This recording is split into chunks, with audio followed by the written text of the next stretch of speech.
নমস্কার, আমি রাজ চক্রবর্তী। ছোট থেকে দেখছি ব্যারাকপুর স্টেশন থেকে লালকুটি অবধি এক বিরাট লম্বা পাঁচিল।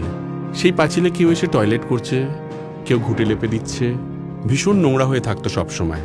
এই ঘোষপাড়া রোড সংলগ্ন দেওয়াল ব্যারাকপুরকে রিপ্রেজেন্ট করে। ব্যারাকপুর একটি ঐতিহাসিক শহর, তাকে ঘিরে নানা স্মৃতিগাথা।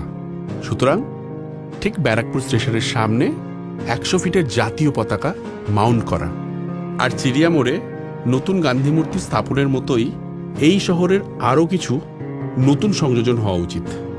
1 বছর ধরে ভাবি এই দেওয়ালে কি করা যায়, যদি বাঙালির ঐতিহ্য, রোজ নামচা সবকিছু এক করে সাজিয়ে ধরা যায় এই দেওয়ালে।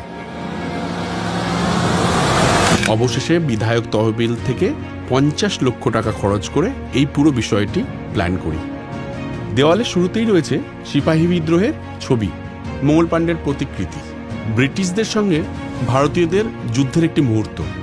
তারপরেই দেখা যাবে নেতাজি সুভাষচন্দ্র বসু, তার আজাদ হিন্দ বাহিনী, রানী লক্ষ্মীবাই, তার সাথে কানাইলাল দত্ত, অরবিন্দ ঘোষ, ক্ষুদিরাম বোস, চিত্তরঞ্জন দাস, সরোজিনী নাইডু এবং সুরেন্দ্রনাথ বন্দ্যোপাধ্যায়, যিনি ব্যারাকপুরের একজন আইকনিক ন্যাশনালিস্ট।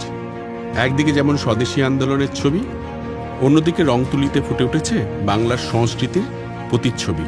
শুরুতেই রয়েছে ছৌ নাচ, ছৌ মুখোশের ছবি, তারপর রয়েছে বাংলার প্যাঁচাদের নিয়ে একটি কম্পোজিশন। এরপরেই রয়েছে বাঙালির শ্রেষ্ঠ উৎসব, ইউনেস্কো দ্বারা স্বীকৃত দুর্গাপুজোর টুকরো কোলাজ।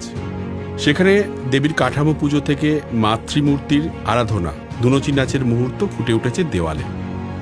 এরপর রয়েছে বিশ্ববরেণ্য বাঙালি বিজ্ঞানীরা, প্রশান্তচন্দ্র মহলানবিশ, সত্যেন্দ্রনাথ বসু, মেঘনাথ সাহা, জগদীশচন্দ্র বসুর প্রতিকৃতিতে ভরে উঠেছে দেওয়াল।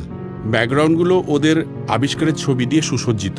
তারপরেই রয়েছে কবিগুরু রবীন্দ্রনাথ ঠাকুর ও কবি নজরুল ইসলামের প্রতিকৃতি। এরপর রয়েছে বাংলার কচিকাঁচাদের নিয়ে একটা ছোট্ট বিভাগ।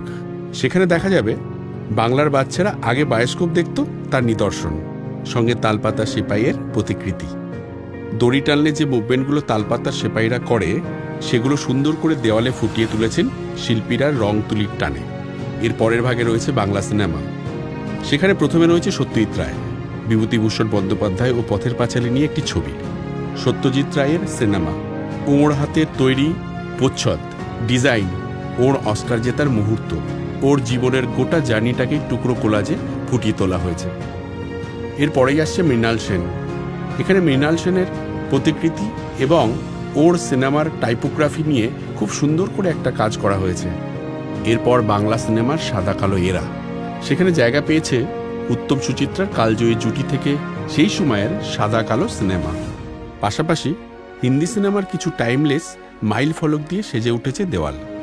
সেখানে রয়েছে মাদার ইন্ডিয়া, দিওয়ার, শোলের একটা রেন্ডিশন। মিউজিকে রয়েছে পণ্ডিত রবিশঙ্কর, কিশোর কুমার, মান্না দে, লতা মঙ্গেশকর, মোহাম্মদ রফি। এরপর খেলার বিভাগ। সেখানে সবার প্রথমেই রয়েছে আমাদের সবার প্রিয় দাদা সৌরভ গাঙ্গুলি, আর আছেন শচীন তেন্ডুলকর, যাকে কোনো দেশ, রাজ্য, সীমানা দিয়ে ভাগ করা যায় না। শচীন তেন্ডুলকর সবার। ডিজাইনের শেষে যেহেতু ফুটবল বাঙালির আবেগ, তাই রয়েছে ফুটবল নিয়ে একটা ইস্টবেঙ্গল মোহনবাগান কম্পোজিশন। আর এই পুরো কর্মকাণ্ডের পেছনে রয়েছে সায়ন মুখার্জি এবং সায়নের পুরো টিম। এরা প্রত্যেকে আর্ট কলেজের স্টুডেন্ট। ধন্যবাদ সায়নকে। সায়ন একজন অসাধারণ আর্টিস্ট ও নিজে পুরো টিম নিয়ে প্রচুর পরিশ্রম করে এই পরিকল্পনার বাস্তবায়ন সম্পন্ন করেছে।